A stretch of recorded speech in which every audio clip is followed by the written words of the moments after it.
प्रेम से बोलो लक्ष्मी नारायण भगवान की जय, राधा कृष्ण भगवान की जय।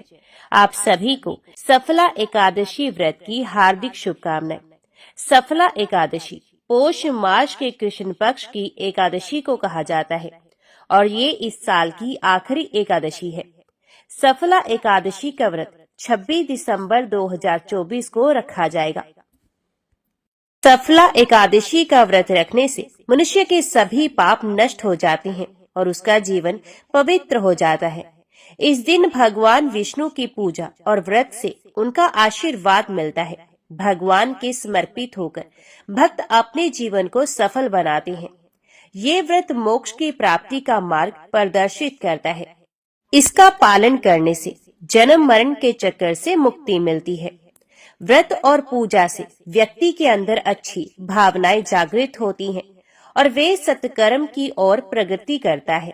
इस व्रत से मन और हृदय की शुद्ध तो आत्मा को शांति और आनंद प्रदान करता है।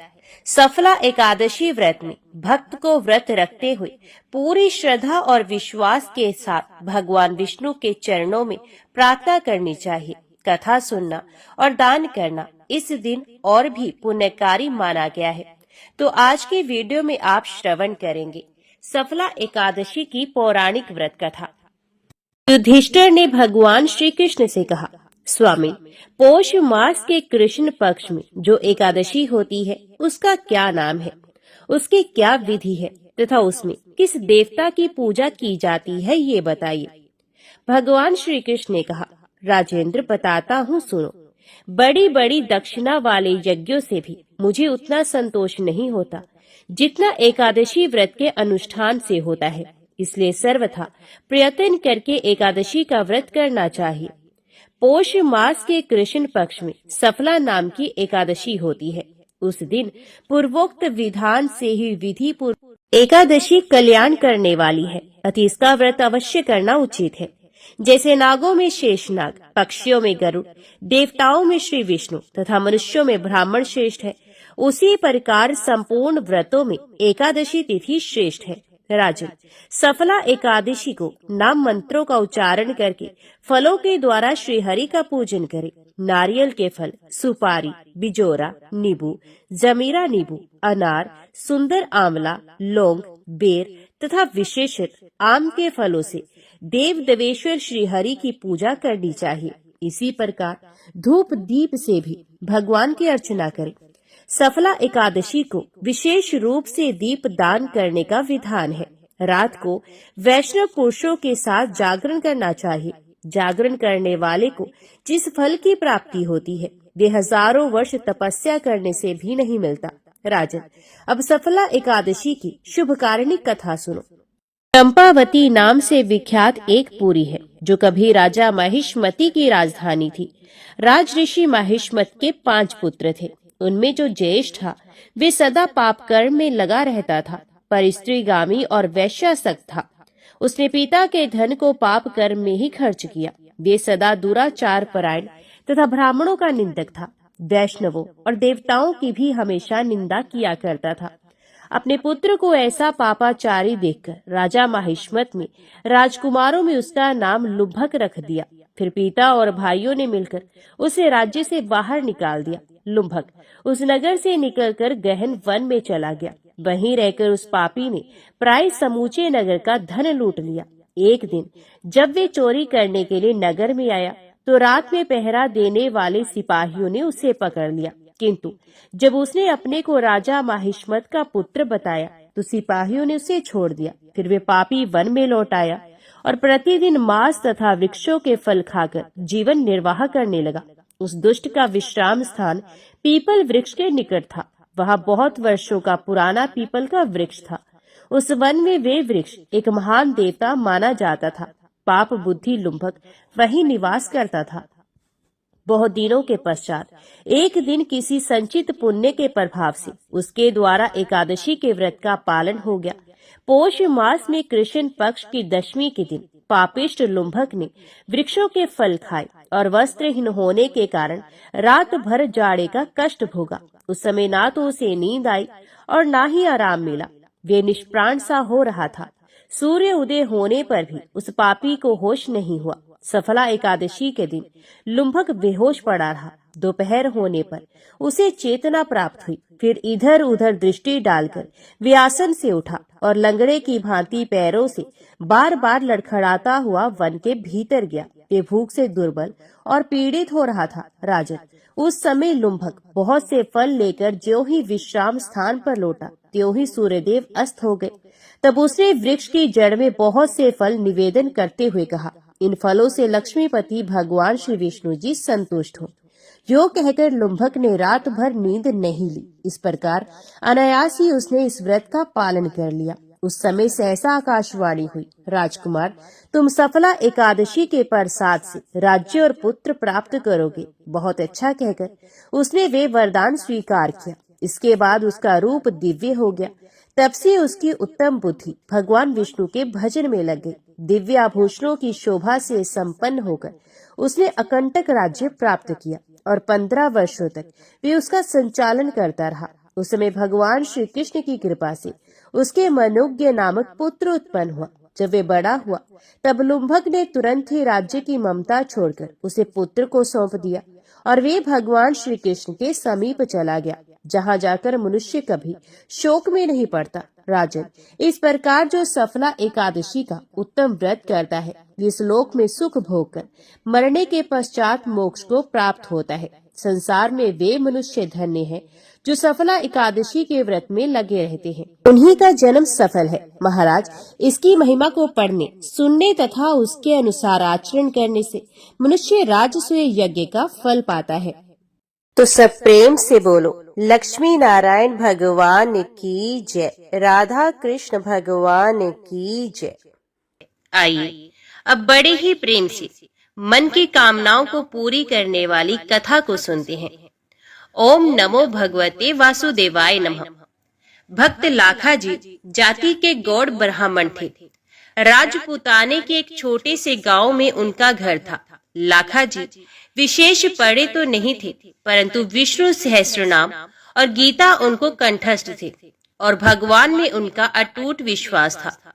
ये खेती का काम करते थे। इनकी स्त्री खेमाबाई बड़ी साध्वी और पतिव्रता थी। घर का सारा काम तो करती, खेती के काम में भी पति की पूरी सहायता करती थी और पति की सेवा किए बिना तो उसका नित्य का व्रत ही पूरा नहीं होता था। वे नित्य प्रातः काल स्नान करके पति के दाहिने चरण के अंगूठे को धोकर पीती। लाखा जी को संकोच होता, वे मना भी करते, परंतु खेमाबाई के आग्रह के सामने उनकी कुछ भी न चलती। उनके 2 संतान थी, एक पुत्र और दूसरी कन्या। पुत्र का नाम था देवा और कन्या का गंगाबाई। पुत्र के विवाह की तो जल्दी नहीं थी, परंतु धर्म भीरू ब्राह्मण को कन्या के विवाह की बड़ी चिंता थी। चेष्टा करते करते समीप के ही एक गांव में योग्य वर मिल गया। वर के पिता संतोषी ब्राह्मण थे। संबंध हो गया और समय पर लाखा जी ने बड़े चाव से अपनी कन्या गंगाबाई का विवाह करके उसे ससुराल भेज दिया। इस समय गंगाबाई की उम्र 12 वर्ष की थी। देवा उम्र में बड़ा था, परंतु उसका विवाह कन्या के विवाह के 2 साल पीछे किया गया। बहू घर में आई। बहू का नाम था लक्ष्मी। वे स्वभाव में साक्षात लक्ष्मी ही थी। इस प्रकार लाखा जी सब तरह से सुखी थे। लाखा जी का नियम था रोज सवेरे गीता जी का एक पूरा पाठ करना और रात को सोने से पहले पहले विष्णु सहस्त्रनाम के 50 पाठ कर लेना। उनके मुख से पाठ होता रहता और हाथों से काम। ये नियम जब वे 10 वर्ष के थे तभी पिता ने दिलाया था, जो जीवन भर अखंड रूप से चला। इसी नियम ने उन भगवत विश्वास रूपी परम निधि प्रदान की। सदा दिन एक से नहीं रहते, ना मालूम प्रारब्ध के किस संयोग से कैसे दिन बदल जाते हैं। लाखा जी के जमाता को सांप काट गया और विधि के विधानवश 25 वर्ष की युवावस्था में वे अपनी 22 वर्ष की पत्नी और माता पिता को छोड़कर चल बसा। जब लाखा जी को ये समाचार मिला तब उन्होंने बड़े धीरज के साथ अपनी स्त्री खेमाबाई और पुत्र तथा पुत्रवधू को अपने पास बुलाकर कहा, देखो, संसार की दृष्टि से हम लोगों के लिए ये बड़े ही दुख की बात हुई है।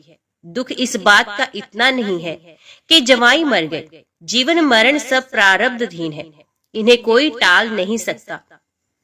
दुख तो इस बात का है कि गंगाबाई का जीवन दुख रूप हो गया। यदि हम लोग अपने व्यवहार बर्ताव से गंगाबाई का दुख मिटा सके तो हमारा सारा दुख दूर हो जाए। उसके दुख दूर होने का उपाय ये है कि हम यहाँ ले आए। हम लोग स्वयं विषय भोगों का त्याग करके उसे श्री भगवान की सेवा में लगाने का प्रयत्न करें। भोगों की प्राप्ति से दुखों का नाश नहीं होता, न भोगों के नाश में ही वस्तु दुख है। दुख के कारण तो हमारे मन के मनोरथ हैं। एक भी भोग ना रहे, अति आवश्यक चीजों का भी अभाव हो, परंतु मन यदि अभाव का अनुभव ना करके सदा संतुष्ट रहे, उसमें मनोरथ ना उठे, तो कोई भी दुख नहीं रहेगा। इसी प्रकार भोगों की प्रचुर प्राप्ति होने पर भी जब तक किसी वस्तु के अभाव का अनुभव होता है और उसको प्राप्त करने की कामना रहती है, तब तक दुख नहीं मिट सकते। यदि हम लोग चेष्टा करके गंगाबाई के मन से उसके पति के अभाव को भुला दे सके और उसकी सदा भाव रूप परमपति भगवान के चरणों में आसक्ति उत्पन्न कर दे, तो वे सुखी हो सकती है। यद्यपि यहाँ के सारे संबंध इस शरीर को लेकर ही हैं, तथापि जब तक संबंध है तब तक हम लोगों को परस्पर ऐसा बर्ताव करना चाहिए जिससे हमारे मन भोगों से हटकर भगवान में लगे और हमें परम कल्याण रूप श्री भगवान की प्राप्ति हो। हित करने वाले सच्चे माता पिता, पुत्र, भाई, स्त्री, स्वामी वही हैं जो अपनी संतान को, माता पिता को, भाई बहनों को, स्वामी को और पत्नी को अनंत कलेश रूप जगजाल से छुड़ाकर अचिंत्य आनंद स्वरूप भगवान के पद पर चढ़ा देते हैं। हम लोगों को भी यही चाहिए कि हम शोक छोड़कर नित्य शोक रूप संसार सागर से गंगाबाई को पार लगाने का प्रयत्न करें। लाखा जी की स्त्री, उनके पुत्र, देवा तथा पुत्र वधु सभी का लाखा जी के वचनों पर पूरा विश्वास था। वे सब प्रकार से उनके अनुगत थे, अतः लाखा जी के इन वचनों का उन पर बड़ा प्रभाव पड़ा और उन्होंने कहा, अब गंगाबाई को यहाँ ले आइए। हम लोग आपकी आज्ञा अनुसार भोगों का त्याग करके उसे भगवान के मार्ग पर ही लगाएंगे। इससे हमारा, उसका, सभी का परम कल्याण होगा। लाखा जी समधी के घर गए और वहाँ का दृश्य देखकर चकित रह गए। उन्होंने देखा गंगाबाई अपने सास ससुर को संसार की क्षण भंगुरता और मिथ्या संबंध का रहस्य समझाकर उन्हें सांत्वना दे रही है और वे उसकी बात मानकर रोना छोड़कर भगवान के नाम का कीर्तन कर रहे हैं। अपनी पुत्री की ये स्थिति देखकर लाखा जी को दुख में सुख हो गया। उन्हें मानो जहर से अमृत मिल गया। वे समधी से मिले, उन्हें देखकर शोक सागर उमड़ा, परंतु गंगाबाई के उपदेशों की स्मृति आते ही तुरंत शांत हो गया। समधी ने लाखा जी से कहा, लाखा जी, आप धन्य हैं जो आपके घर ऐसी साध्वी कन्या उत्पन्न हुई। आप जानते हैं युवा पुत्र की मृत्यु का शोक कितना भयानक होता है। स्त्री के लिए तो पति का वियोग सर्वथा असहनीय होता है, परंतु धन्य है आपकी पुत्री जिसने विवेक के द्वारा स्वयं तो पति वियोग का दुख सह ही लिया। हम लोगों को भी ऐसा उपदेश दिया कि हमारा दारुण पुत्र शोक दूर हो गया। हम समझ गए जगत के ये सारे संबंध आरोपित हैं। जैसे किसी खेल में अलग अलग समांग धरकर लोग आते हैं और अपना अपना खेल पूरा करके चले जाते हैं, वैसे ही संसार रूपी खेल में हम लोग आते हैं, संबंध जोड़ते हैं और खेल पूरा होते ही चले जाते हैं। यहाँ कोई किसी का पुत्र या पिता नहीं, एकमात्र परमात्मा ही सबके परम पिता है। हम सबको उन्हीं की आराधना करनी चाहिए। आप आ गए हैं, अपनी इस साध्वी कन्या को अपने घर ले जाइए। हम दोनों स्त्री पुरुष पुष्कर राज जाकर भगवत भजन में ही शेष जीवन बिताना चाहते हैं। आपकी पुत्री हमारे साथ जाने का आग्रह करती है, परंतु हमारे मन में भगवान ऐसी ही प्रेरणा करते हैं कि वे आपके ही पास रहे। हाँ, इतना हम जरूर चाहते हैं कि ये अपनी सद्भावना से हमारा सदा कल्याण करती रहे। आप जाइए, हम लोग बड़े ही कृतज्ञ हैं क्योंकि आपकी पुत्री ने ही हमारी आंखें खोली हैं और हमें वैराग्य विवेक का परम धन देकर भगवान की अभचारिणी भक्ति प्रदान की है। लाखा जी समधी के वचन सुनकर अचरज में डूब गए और उन्हें अपना विवेक वैराग्य इनके सामने फीका जान पड़ा। वे जमाता की मृत्यु के शोक को भूल गए और अपनी पुत्री तथा समधी समधन को जैसी स्थिति प्राप्त कराना चाहते थे उससे भी कहीं अधिक उनकी ऊंची स्थिति देखकर उन्हें बड़ा आनंद हुआ।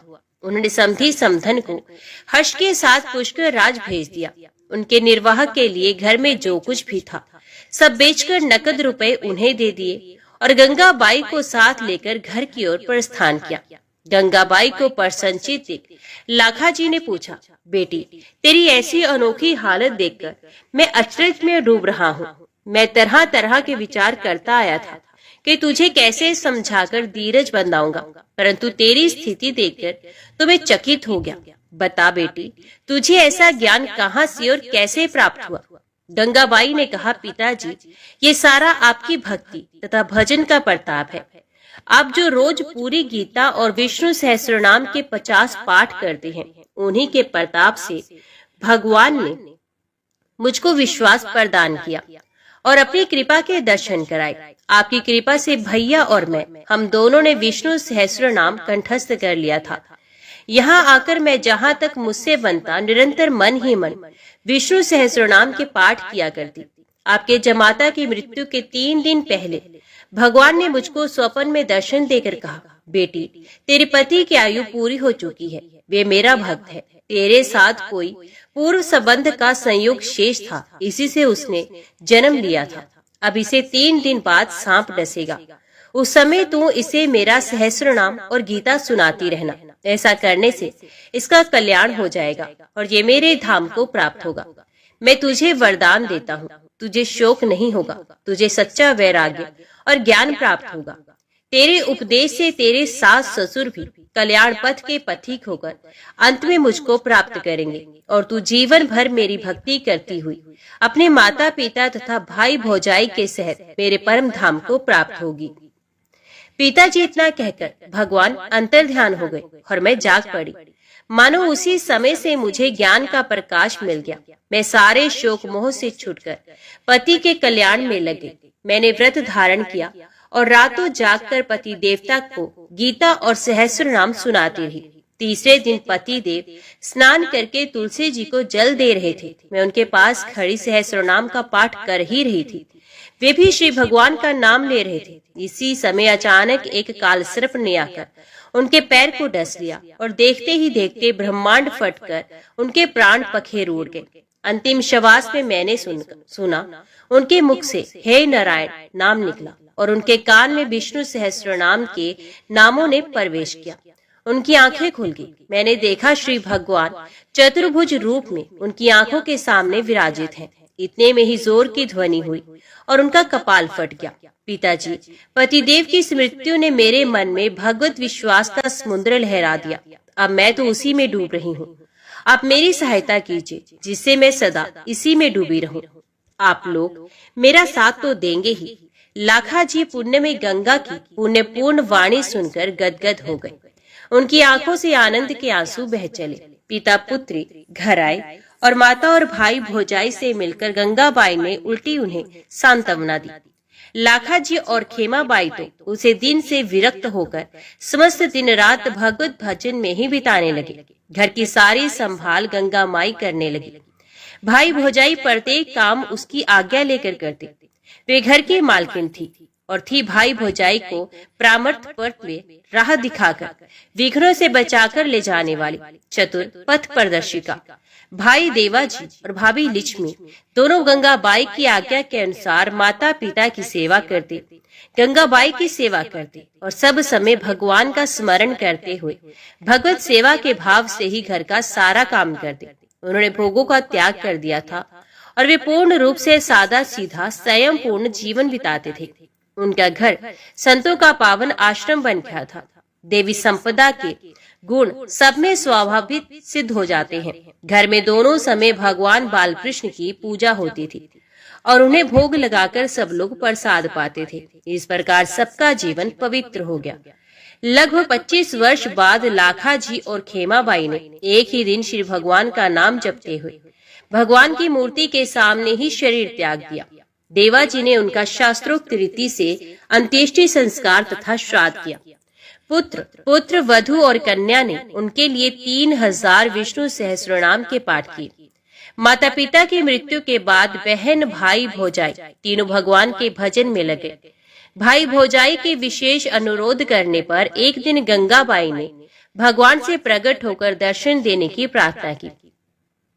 भगवान ने प्रार्थना सुनी और प्रत्यक्ष प्रकट होकर तीनों भक्तों को अपने दिव्य रूप के दर्शन कराए।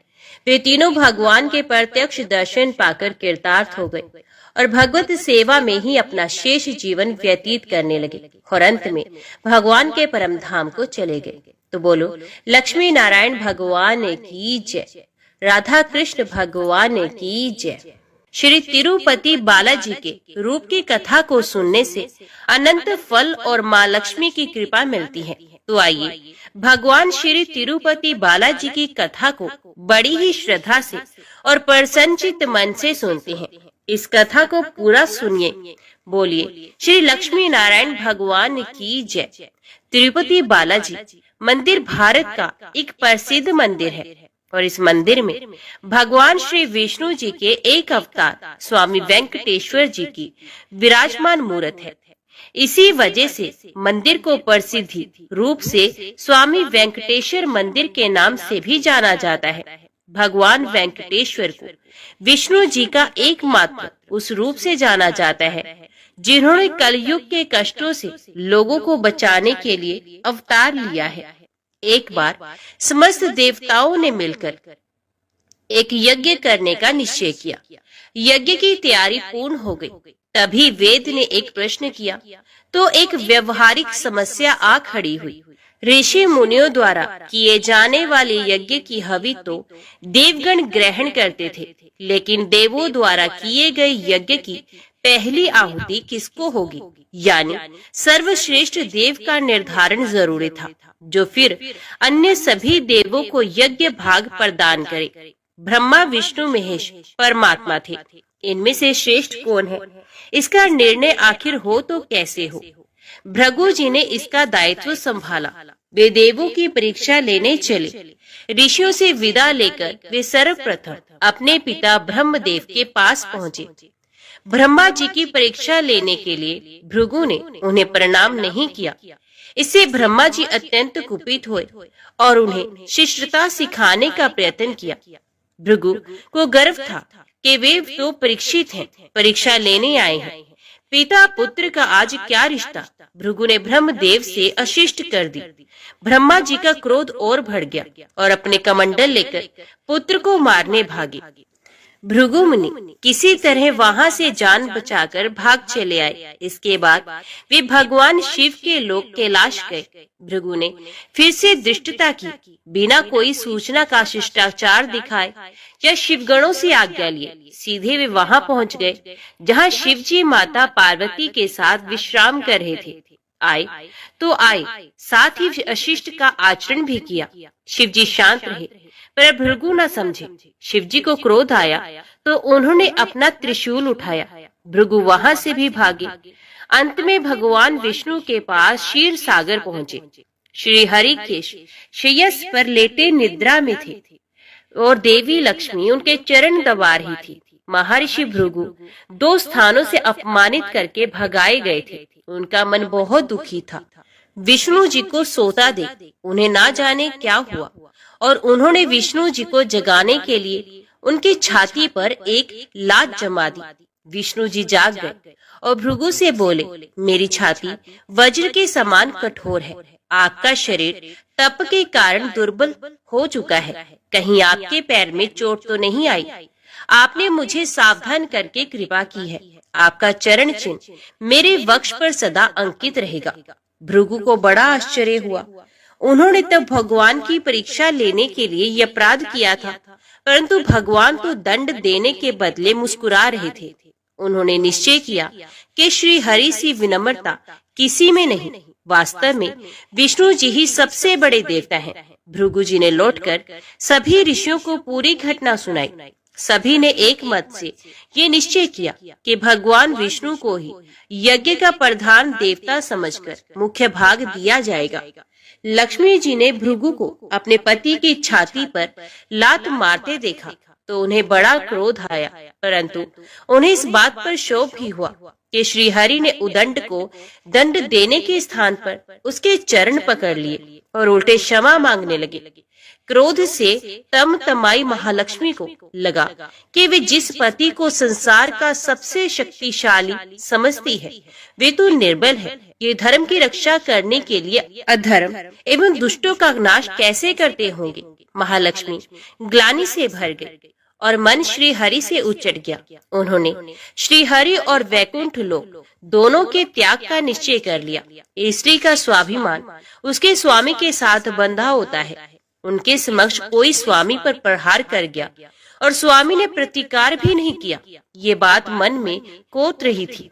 स्थान वास के योग्य नहीं, पर त्याग कैसे करे, श्री हरि से ओझल होकर रहना कैसे होगा। ये उचित समय की प्रतीक्षा करने लगी। भगवान श्री हरि ने हिरण्याक्ष को मारने के लिए वराह अवतार लिया और दुष्टों का संहार करने लगी। महालक्ष्मी के लिए ये समय उचित लगा। उन्होंने वैकुंठ का त्याग कर दिया और पृथ्वी पर एक वन में जाकर तपस्या करने लगी। श्री हरि और वैकुंठ का त्याग कर महालक्ष्मी पृथ्वी पर एक वन में तपस्या करने लगी। तप करते करते उन्होंने अपना शरीर छोड़ दिया। विष्णु जी वराह अवतार का अपना कार्य पूर्ण कर वैकुंठ धाम लौटे तो महालक्ष्मी नहीं मिली। वे उन्हें खोजने लगे। श्री हरि ने उन्हें तीनों लोकों में खोजा, किंतु तप करके माता लक्ष्मी ने भ्रमित करने की अनुपम शक्ति प्राप्त कर ली थी। उसी शक्ति से उन्होंने श्री हरि को भ्रमित रखा। आखिर श्री हरि को पता लग ही गया, लेकिन तब तक वे शरीर छोड़ चुकी थी। दिव्य दृष्टि से उन्होंने देखा कि लक्ष्मी जी ने चोल राज के घर में जन्म लिया है। श्री हरि ने सोचा कि उनकी पत्नी ने उनका त्याग सामर्थ्यहीन समझने के भ्रम में किया, इसलिए वे उन्हें प्राप्त करने के लिए अलौकिक शक्तियों का प्रयोग नहीं करेंगे। महालक्ष्मी ने मानव रूप धरा है तो अपने प्रिय पत्नी को प्राप्त करने के लिए वे भी साधारण मानवों के समान व्यवहार करेंगे और महालक्ष्मी जी का हृदय और विश्वास जीतेंगे। भगवान ने श्रीनिवास का रूप धरा और पृथ्वी लोक पर चोल नरेश के राज में निवास करते हुए महालक्ष्मी से मिलन के लिए उचित अवसर की प्रतीक्षा करने लगे। राजा आकाश राज निसंतान थे। उन्होंने सुखदेव जी की आज्ञा से संतान प्राप्ति का यज्ञ किया। यज्ञ के बाद यज्ञशाला में राजा को हल जोतने को कहा गया। राजा ने हल जोता तो हल का फल किसी वस्तु से टकराया। राजा ने उस स्थान को खोदा तो एक पेटी के अंदर सहस्त्र दल कमल पर एक कन्या विराज रही थी। वे साक्षात महालक्ष्मी थी। राजा के मन की मुराद पूरी हो गई, क्योंकि कन्या कमल के फूल में पीली थी, इसलिए उनका नाम रखा गया पद्मावती। पद्मावती नाम के अनुरूप ही रूपवती और गुणवती भी थी। साक्षात लक्ष्मी जी का अवतार पद्मावती विवाह के योग्य हुई। एक दिन वे बाग में फूल चुन रही थी। उस वन में बालाजी यानी के श्रीनिवास जी आखेट के लिए आए थे। उन्होंने देखा कि एक हाथी एक युवती के पीछे पड़ा है और डरा रहा है। राजकुमारी से सेवक भाग खड़े हुए। श्रीनिवास जी ने तीर चलाकर हाथी को रोका और पद्मावती की रक्षा की। श्रीनिवास और पद्मावती ने एक दूसरे को देखा और एक दूसरे पर मोहित हो गए। दोनों के मन में परस्पर अनुराग पैदा हुआ, लेकिन दोनों बिना कुछ कहे अपने अपने घर लौट गए। श्रीनिवास जी घर तो लौट आए, लेकिन मन पद्मावती में ही बस गया। वे पद्मावती का पता लगाने के लिए उपाय सोचने लगे। उन्होंने ज्योतिषी का रूप धरा और भविष्य बांचने के बहाने पद्मावती को ढूंढने निकले। धीरे धीरे ज्योतिष श्रीनिवास की ख्याति पूरे चोल राज में फैल गई। पद्मावती के मन में भी श्रीनिवास के लिए प्रेम उमड़ पड़ा। वे उनसे मिलने को व्याकुल थी, किंतु कोई पता ठिकाना न होने के कारण उनका मन चिंतित था। इस चिंता और प्रेम विरह में उन्होंने भोजन श्रृंगार आदि का त्याग कर दिया। इसके कारण उनका शरीर कृशकाय होता चला गया। राजा से पुत्री की ये दशा देखी नहीं जा रही थी। वे चिंतित थे। ज्योतिषी की प्रसिद्धि की सूचना राजा को भी मिली। राजा ने ज्योतिषी श्रीनिवास को बुलाया और सारी बात बताकर अपनी कन्या की दशा का कारण बताने को कहा। श्रीनिवास राजकुमारी का हाल समझने पहुंचे तो पद्मावती को देखकर प्रसन्न हो गए। उनका उपक्रम सफल हो गया था। उन्होंने पद्मावती का हाथ अपने हाथ में लिया और कुछ देर तक पढ़ने का स्वांग करने के बाद वो बोले, महाराज, आपकी पुत्री प्रेम के विरह में जल रही है। आप इनका शीघ्र विवाह कर दें तो स्वस्थ हो जाएंगे। पद्मावती ने अब श्रीनिवास की ओर देखा। देखते ही पहचान गई। उनके मुख पर प्रसन्नता के भाव आए और वे हंसी। काफी दिनों बाद पुत्री को प्रसन्न देख राजा को लगा कि ज्योतिषी का अनुमान बिल्कुल सही है। राजा ने श्रीनिवास जी से पूछा, हे ज्योतिषी महाराज, यदि आपको ये पता है कि मेरी पुत्री प्रेम के विरह में पीड़ित है, तो आपको ये भी सोचना होगी कि मेरी पुत्री को किससे प्रेम है। उसका विवाह करने को मैं तैयार हूँ। आप उसका परिचय दें। श्रीनिवास जी ने कहा, आपकी पुत्री एक दिन वन में फूल चुनने गई थी। एक हाथी ने उन पर हमला किया तो आपके सैनिक और दासियां भाग खड़ी हुई। राजकुमारी के प्राण एक धनुर्धर ने बचाए थे। राजा ने कहा, हाँ, मेरे सैनिकों ने बताया था कि एक दिन ऐसी घटना हुई थी। एक वीर पुरुष ने उसके प्राण बचाए थे, लेकिन मेरी पुत्री के प्रेम से उस घटना का क्या तात्पर्य। श्रीनिवास जी ने कहा, आपकी पुत्री को अपनी जान बचाने वाले उसी युवक से प्रेम है। राजा के पूछने पर श्रीनिवास ने कहा, वे कोई साधारण युवक नहीं है, बल्कि शंख चक्रधारी स्वयं भगवान विष्णु है। इस समय वैकुंठ को छोड़कर मानव रूप में श्रीनिवास के नाम से पृथ्वी पर वास कर रहे हैं। आप अपनी पुत्री का विवाह उनसे करें। मैं इसकी सारी व्यवस्था करा दूंगा। ये बात सुनकर राजा प्रसन्न हो गए। उन्होंने सोचा कि स्वयं भगवान विष्णु उनके जमाई बनेंगे। श्रीनिवास और पद्मावती जी का विवाह तय हो गया। श्रीनिवास रूप में श्री हरि ने सुखदेव के माध्यम से समस्त देवी देवताओं को अपने विवाह की सूचना भिजवा दी। सुखदेव की सूचना से सभी देवी देवता अत्यंत प्रसन्न हुए। देवी देवता श्रीनिवास जी से मिलने और बधाई देने पृथ्वी पर पहुँचे, परंतु श्रीनिवास जी को खुशी के बीच एक चिंता भी होने लगी। देवताओं ने पूछा, भगवान, संसार की चिंता हरने वाले आप इस उत्सव के मौके पर इतने चिंतित क्यों हैं? तब श्रीनिवास जी ने कहा, चिंता की बात है धन का अभाव। महालक्ष्मी ने मुझे त्याग दिया है, इस कारण धनहीन हो चुका हूँ। स्वयं महालक्ष्मी ने तब से शरीर त्याग मानव रूप लिया और पिछली समृद्धि को गुप्त कर लिया है। इसी कारण उन्हें ये सूचना नहीं कि वे महालक्ष्मी का ही स्वरूप हैं। वे तो स्वयं को राजकुमारी पद्मावती ही मानती हैं। मैंने निर्णय किया है कि जब तक उनका प्रेम पुनः प्राप्त नहीं करता, अपनी माया का उन्हें आभास नहीं कराऊंगा। इस कारण मैं एक साधारण मनुष्य का जीवन व्यतीत कर रहा हूँ। राजा की पुत्री से शादी करने और घर बसाने के लिए धन, वैभव और ऐश्वर्य की जरूरत है। वह मैं कहाँ से लाऊं? स्वयं नारायण को धन की कमी सताने लगी। मानव रूप में आए प्रभु को भी विवाह के लिए धन की आवश्यकता हुई। यही तो ईश्वर की लीला है। जिस रूप में रहते हैं उस योनि के जीवों के सभी कष्ट सहते हैं। श्री हरि विवाह के लिए धन का प्रबंध कैसे हो, इस बात से चिंतित हैं। देवताओं ने जब ये सुना तो उन्हें आश्चर्य हुआ। देवताओं ने कहा, कुबेर आवश्यकता के बराबर धन की व्यवस्था कर देंगे।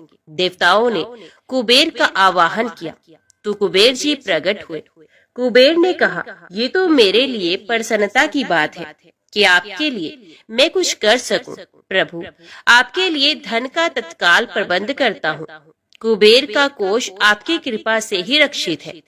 तब श्री हरि जी ने कुबेर से कहा, यक्षराज, आपको भगवान भोलेनाथ ने जगत और देवताओं के धन की रक्षा का दायित्व सौंपा है। उसमें से धन मैं अपनी आवश्यकता के हिसाब से ही लूंगा, लेकिन मेरी एक शर्त है। सुनकर ये सभी देवता आश्चर्य में पड़ गए। श्री हरि ने कहा, ब्रह्मा जी और शिव जी साक्षी रहेंगे। कुबेर से धन ऋण के रूप में ले लूंगा, जिसे भविष्य में ब्याज सहित चुका भी दूंगा। श्री हरि की बात से कुबेर सहमत हो गए। सभी देवता विस्मय में एक दूसरे को देखने लगे। कुबेर बोले, भगवान, मुझसे कोई अपराध हुआ तो उसके लिए क्षमा करें, पर ऐसी बात ना कहें। आपकी कृपा से विहीन होकर मेरा सारा कोष नष्ट हो जाएगा। हरि ने कुबेर को निश्चिंत करते हुए कहा, आपसे कोई अपराध नहीं हुआ है। मैं मानव की कठिनाई का अनुभव करना चाहता हूँ। मानव रूप में उन कठिनाइयों का सामना करूंगा जो मानव को आती हैं। धन की कमी और ऋण का बोझ सबसे बड़ा है। कुबेर ने कहा, प्रभु, यदि आप मानव की तरह ऋण पर धन लेने की बात कर रहे हैं, तो फिर आपको मानव की तरह ये भी बताना होगा कि ऋण चुकाएंगे कैसे। मानव को ऋण प्राप्त करने के लिए कई शर्तें झेलनी पड़ती हैं। श्रीनिवास जी ने कहा, कुबेर, ये ऋण मैं नहीं, मेरे भक्त चुकाएंगे, लेकिन मैं उनसे भी कोई उपकार नहीं लूंगा। मैं अपनी कृपा से उन्हें धनवान बनाऊंगा। कलयुग में पृथ्वी पर मेरी पूजा धन, ऐश्वर्य और वैभव से परिपूर्ण कर देने वाली होगी। मेरे भक्त मुझसे धन, वैभव और ऐश्वर्य की मांग करने आएंगे। मेरी कृपा से उन्हें वो प्राप्त होगा। बदले में भक्तों से मैं दान प्राप्त करूंगा, जो चढ़ावे के रूप में होगा। मैं इस तरह आपका ऋण चुकाता रहूंगा।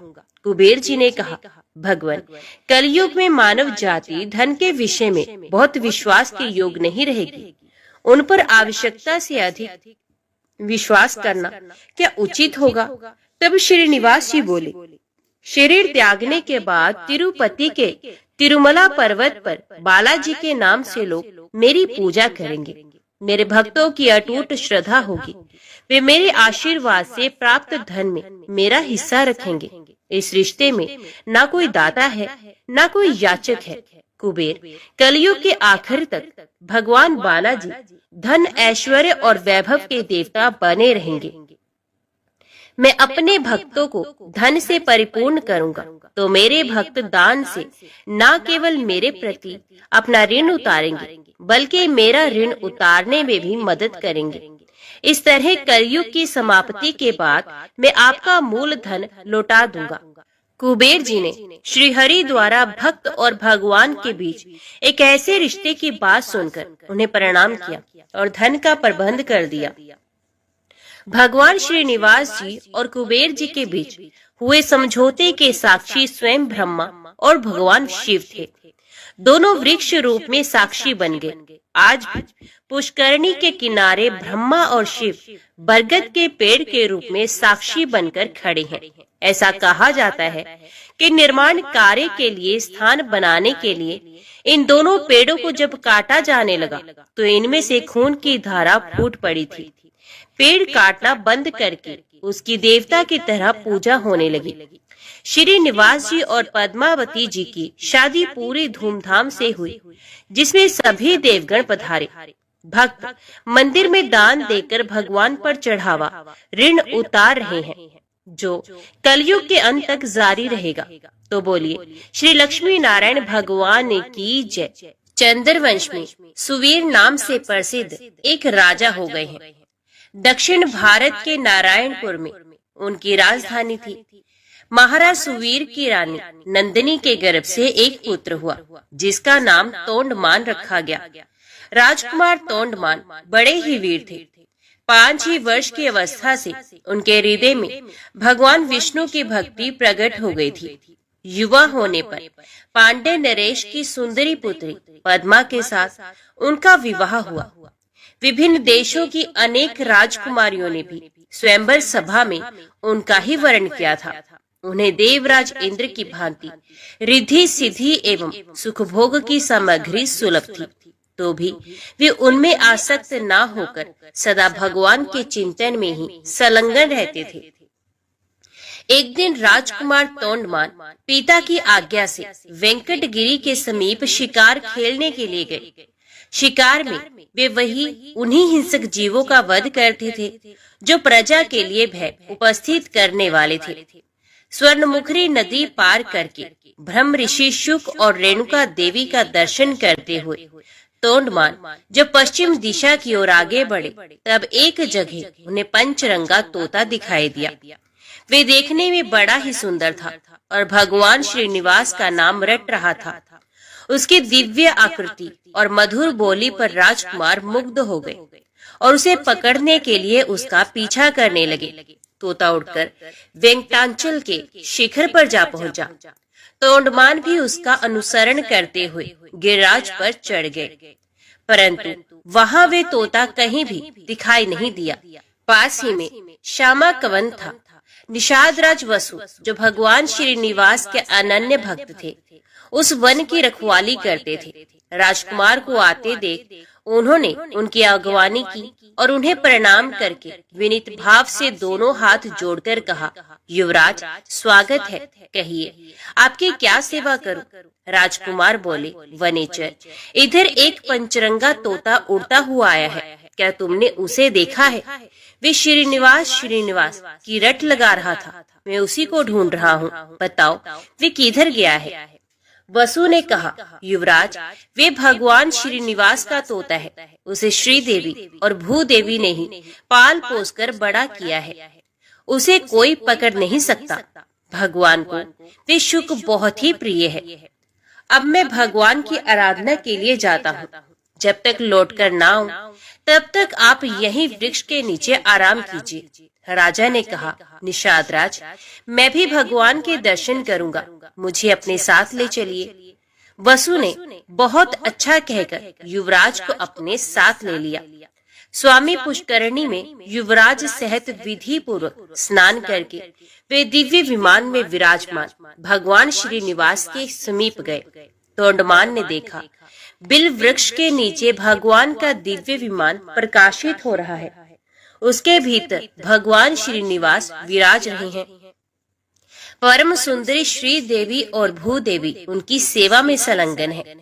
उनके श्री अंगों की श्यामलता अलसी के फूल से सुशोभित हो रही है। नेत्र खिले हुए कमल दल की भांति सुंदर एवं विशाल है। 4 भुजाएं थी। भगवान के अंग अंग से उदारता प्रकट हो रही थी। उनके मुखार विंद पर मंद मंद मुस्कुराहट की छटा मन को मोह लेती थी। श्री अंगों पर पीतांबर की अपूर्व शोभा थी। शंख चक्र आदि आयुध मूर्तिमान होकर भगवान की सेवा कर रहे थे। युवराज भगवान का यह अद्भुत स्वरूप देखकर मुग्ध हो गए और उन्होंने अपना तन मन धन एवं जीवन उन्हीं के चरणों में न्यौछावर कर दिया। उन दिनों वहां गए हुए सभी बड़भागी भक्तों को उनके प्रत्यक्ष दर्शन होते थे। निषाद राज ने भगवान का पूजन करके उन्हें मधु मिश्रित सामा का भात निवेदन किया और प्रसाद लेकर राजकुमार के साथ वे पुनः अपनी कुटी पर लौट आए।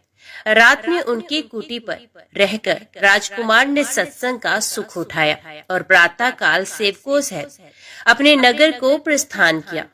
मार्ग में उन्हें शुक मुनि तथा रेणुका देवी का भी कृपा प्रसाद प्राप्त हुआ। कुछ दिनों बाद राजा सुवीर ने अपने पुत्र को राज्य दे स्वयं वनप्रस्थ आश्रम ग्रहण किया। महाराज तोंडमान धर्म पूर्वक प्रजा का पालन करते हुए भगवान की आराधना में तत्पर रहने लगे। एक दिन निषाद राज वसु राजद्वार पर उपस्थित हुए। सूचना पाकर महाराज ने उन्हें दरबार में बुलाया और स्वागत सत्कार करके पूछा, निषाद राज कैसे पधारे हैं? वसु ने कहा, राजन, मैंने वन में एक बड़े आश्चर्य की बात देखी है। रात में एक श्वेत रंग का वरहा आकर मेरा सावा चरने लगा है। ये देख मैंने हाथ में धनुष लेकर उसका पीछा किया। वरहा मुझे देखते ही हवा हो गया। मैंने भी पीछा नहीं छोड़ा। स्वामी पुष्करणी के तट पर जाकर वे वरहा एक बांबी में घुस गया। तब मैं क्रोध में आकर उस बांबी को ही खोदने लगा। इतने में ही मूर्छित होकर गिर पड़ा।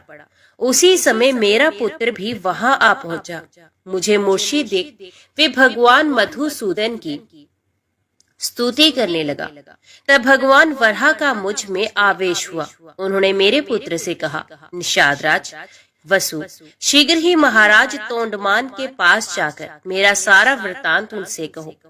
राजा काली गो के दूध से मेरा अभिषेक करते हुए इस वल्मीक को धो डाले।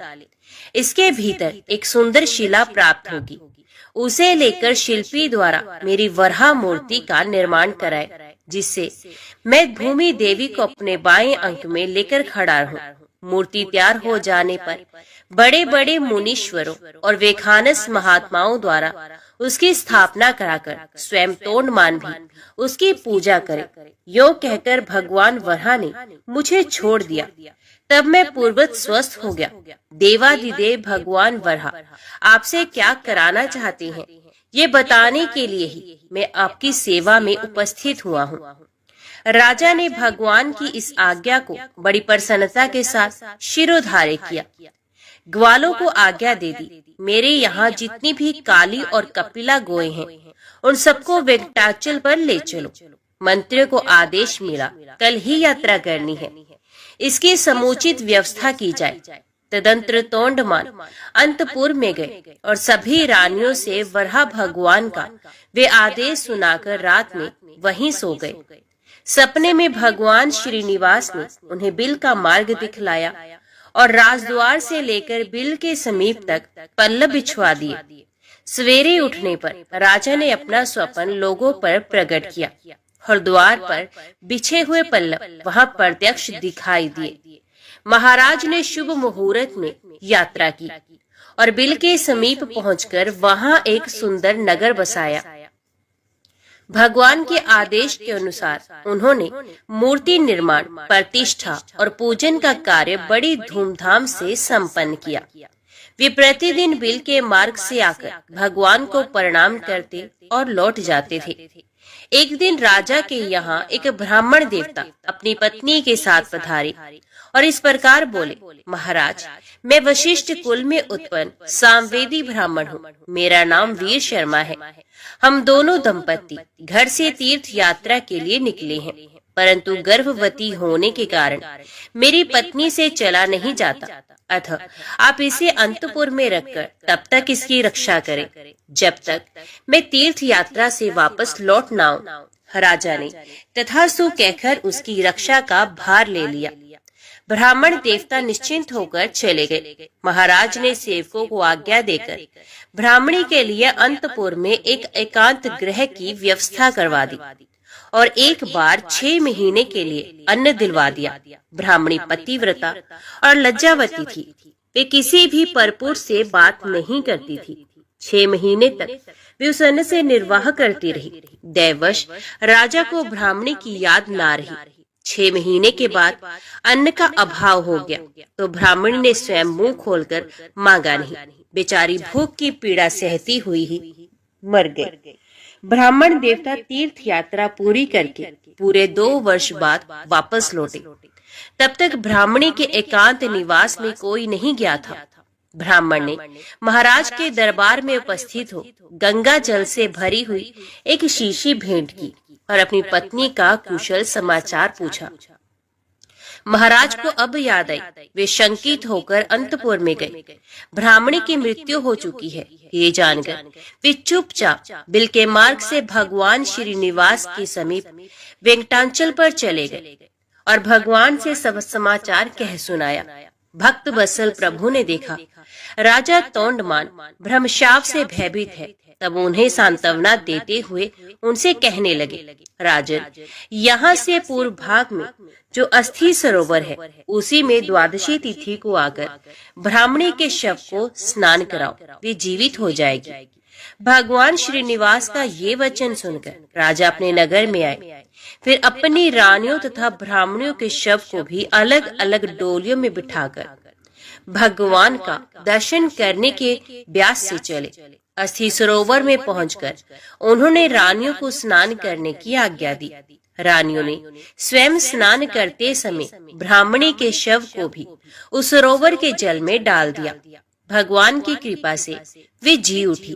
उसके सभी अंग पूर्ववत हो गए। तत्पश्चात ब्राह्मणी रानियों के साथ सरोवर से बाहर आई और तीर्थ यात्रा से लौटे हुए अपने पूज्य पति से प्रसन्नता पूर्वक मिली।